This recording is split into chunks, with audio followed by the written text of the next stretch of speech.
Okay, hello everyone. Our second presentation today is by Gaudet. Mark is an experienced product leader with a background that spans engineering, product management, product marketing, and business development. As a vice president of simulation technologies, Mark leads the cyber range product team in developing realistic cybersecurity team and individual training solutions.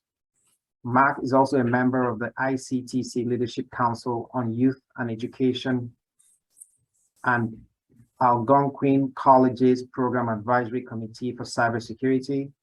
Mark holds a bachelor's degree in engineering physics from Queen's University and a Master of Business Administration from the University of Ottawa.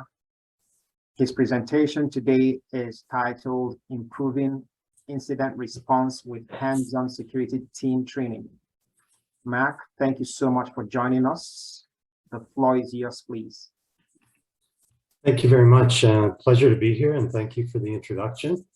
Up on the screen now is a question I get asked every week by security teams. How can security teams practice, prepare, and demonstrate they are ready and capable to respond to a cyber incident? Sometimes the question comes from a CISO, knowing that attacks are inevitable. How can he be sure their team is ready to respond to an incident, has the organizational and technical skills to respond when an incident happens? Other times the question comes from a security team from an enterprise or medium business, where they've started out doing individual skills, they've evolved, they have a cyber incident response plan and playbooks, but they need opportunities to train as a team and work together to practice responding to an incident. So before I jump into cyber range and how team exercises are built and used by security teams, I'm going to take a step back and just give a bit of an intro on field effect, and then some background on what a cyber range is before I go into team exercises and leveraging those to prepare for incidents. So a little background on field effect.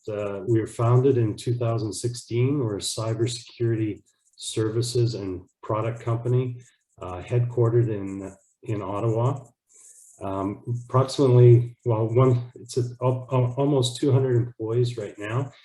We had some exciting news today. We just announced a Series A funding of $30 million US. So over the next couple of years, we'll be growing quite rapidly and doubling in size. Companies got to focus on providing security to medium and small business and taking a holistic approach to cybersecurity.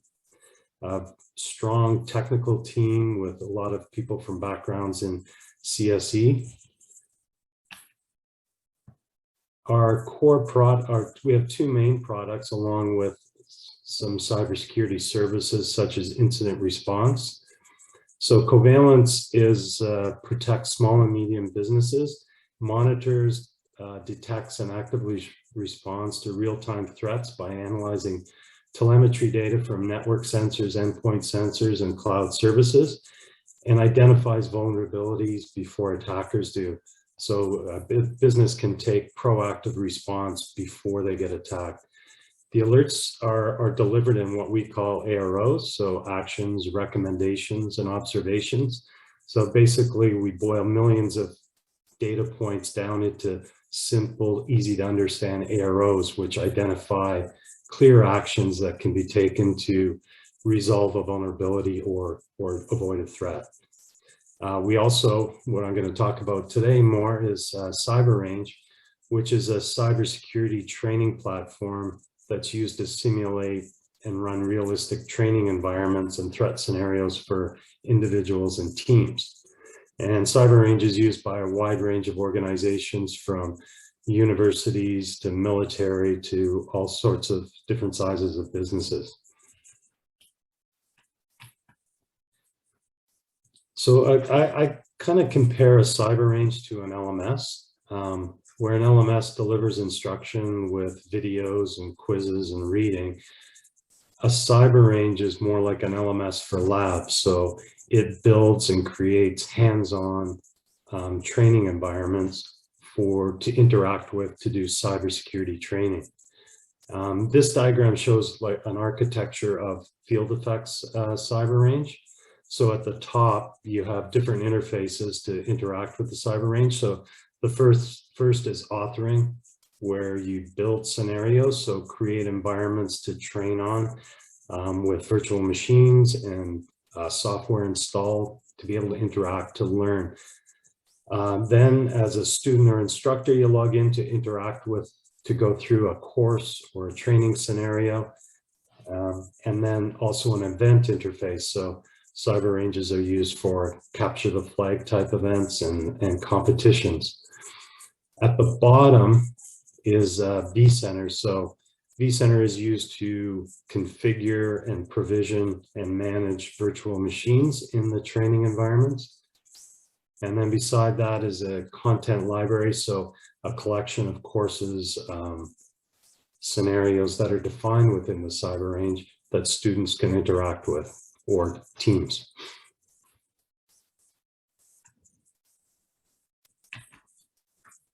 So the cyber range is a combination of a platform plus a library of content.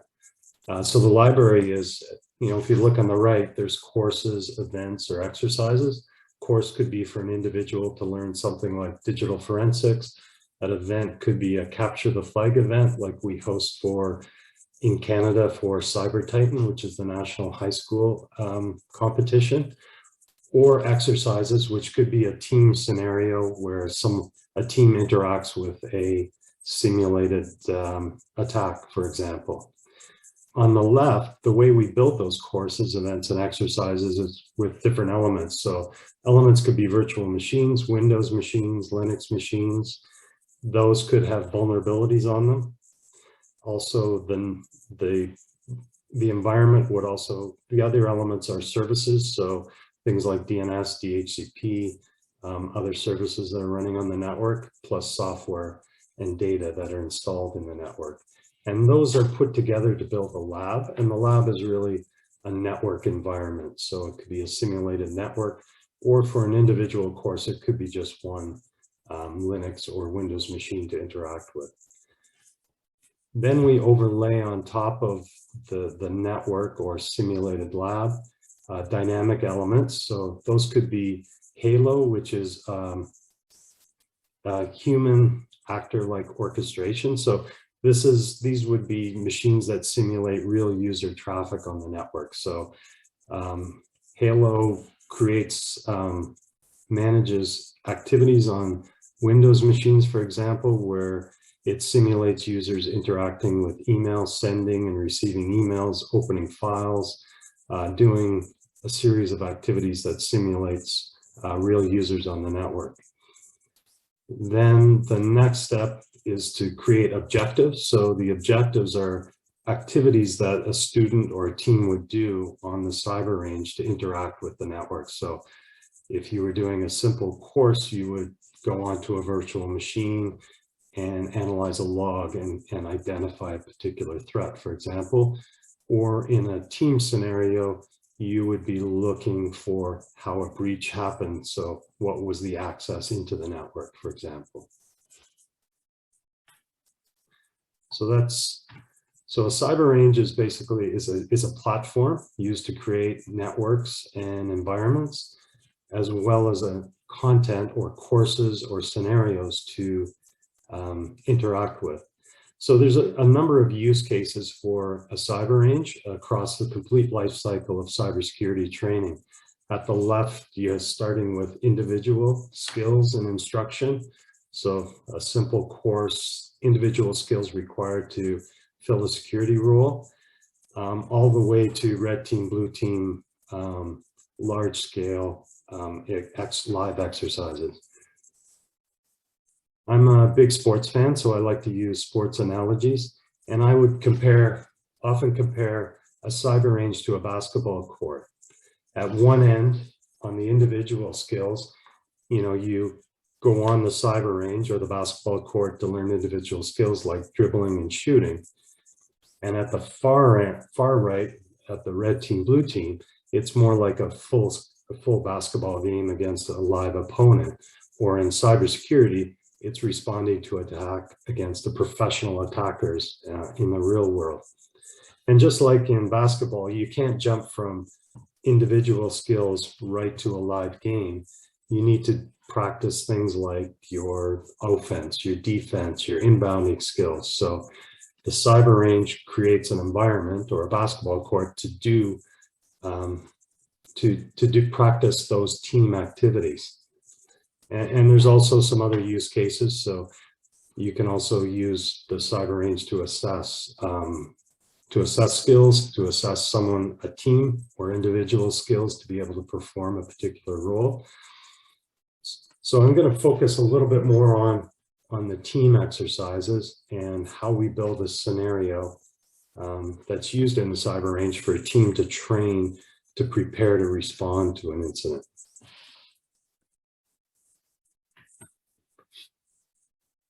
So the first step in building a scenario for a team to interact with is to build a network. So depending on the type of security team and the organization they're protecting, we would design a representative network that's similar to their network that would have externally exposed services to the internet, like web services, for example. Then as well, turn on internal services in the network, create realistic user traffic with something like Halo.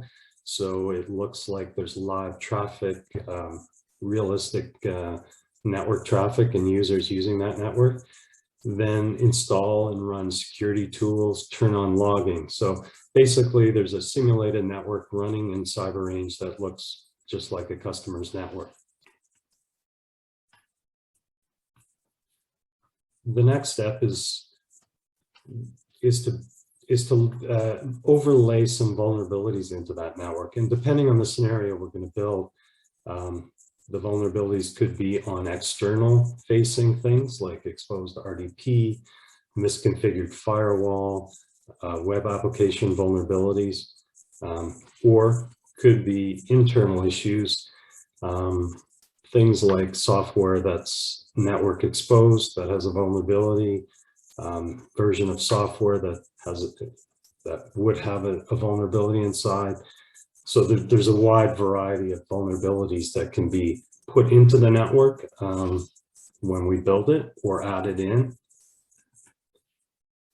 The next step would be to build an attack scenario. So that would start with an objective, a realistic threat faced by a security team. Could be something like data theft or ransomware. The next would be to design the attack. So what are the common attacker tactics and techniques that are used? Something that's relevant and relevant today in real time. So one of the ways we figure out those, design our attacks is we have an incident response team that responds to an average of 1 to 2 incidents per week. They have deep knowledge of what's happening in the real world, what kind of techniques are being used, current attacks, and we often take their learnings from incidents they respond to build our attack scenarios that teams train on.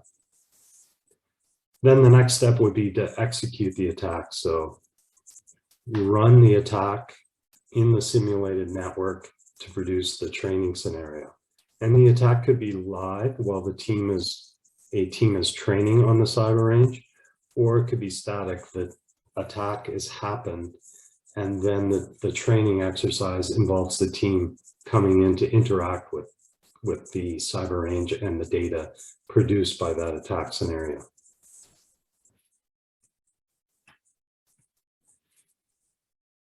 And then the final step, so we've built a network that represents the security team's network they're protecting with security tools and logging that they use.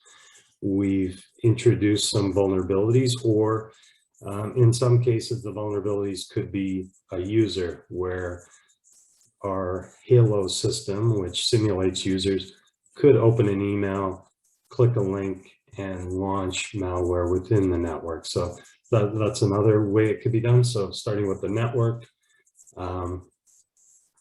introduce vulnerabilities or a method to attack, design an attack, execute it in the network. And then this produces an environment, a realistic environment for a team to interact with, to train.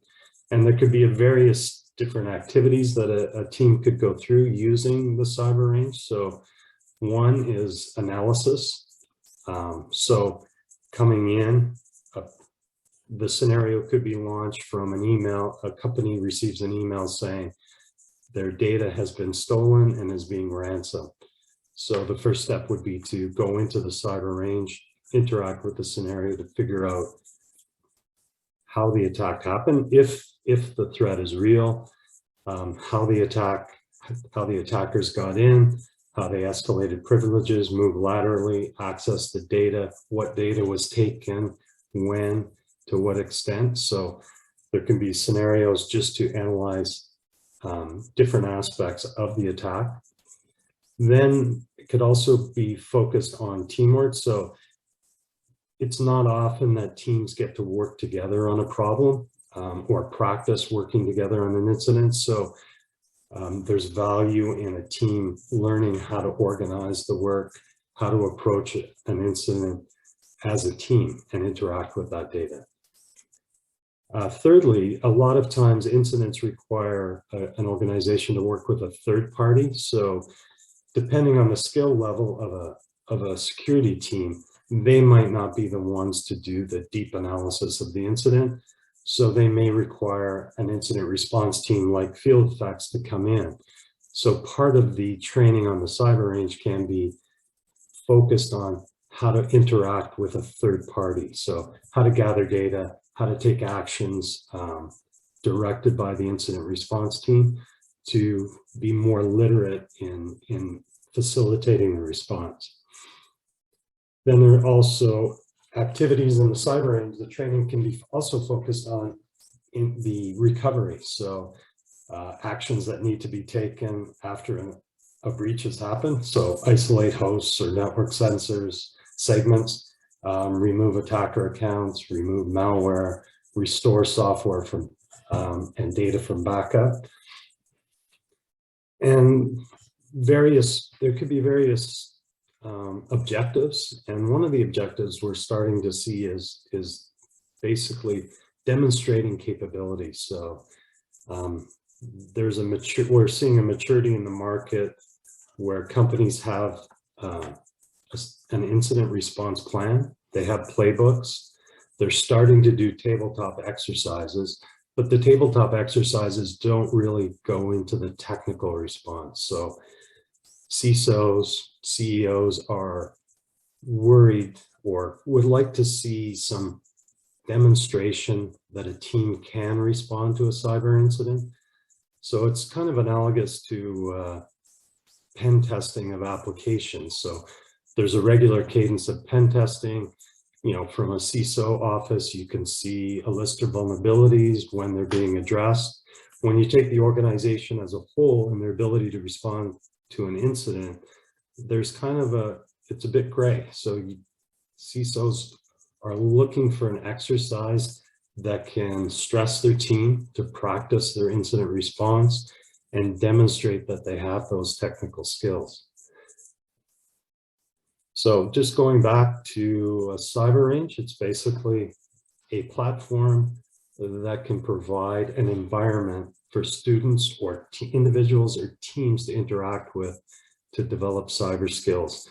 And that can be on an individual just practicing and interacting, experiential learning for cybersecurity roles. And what we're seeing more of is cyber range being used for teams to work together and develop those skills required to respond to an incident. And thank you. That's Thank you, Mark, for the wonderful presentation about cyber range. Let me see if we have any questions here. Okay, we don't have any questions, but you know, I have two questions for you at least. Great. Okay.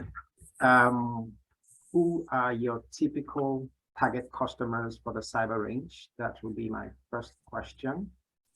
Are they just schools, or, does this include other businesses? Then my second question would be, do you have any compliance obligations regarding sensitive data? I believe you deal with data, from external parties. What does it look like? How do you manage that? Sure, I'll start with the first question. So there's a real variety of use cases for cyber range. So one is in a university college setting. So very simply, a cyber range can be used to automate the creation of labs for computer science and security courses. So we have several university and college customers that use the cyber range to build their labs for courses.